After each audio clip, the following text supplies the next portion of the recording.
નમસ્કાર દર્શક મિત્રો, હું નીલમ સોલંકી વિશ્વાસ 24 ગુજરાતી ન્યૂઝમાં આપનું હાર્દિક સ્વાગત કરું છું। હવે નિહાળો આજના મુખ્ય સમાચાર।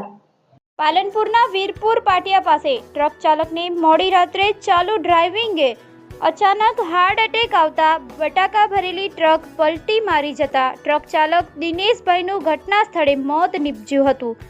જ્યારે મળતી માહિતી મુજબ રાત્રે કોલ્ડ સ્ટોરેજમાંથી બટાકા ભરીને ટ્રક ચાલક દિનેશભાઈ રાત્રે 12 વાગે જેવા બટાકા ભરીને નીકળ્યા હતા, જેથી પાલનપુરના વીરપુર પાટિયા પાસે ટ્રક ચાલક દિનેશભાઈને અચાનક હાર્ટ એટેક આવતા બટાકા ભરેલી ટ્રક પલટી ખાઈ ગઈ હતી અને ટ્રક ચાલક દિનેશભાઈનું ઘટના સ્થળે મોત નીપજ્યું હતું।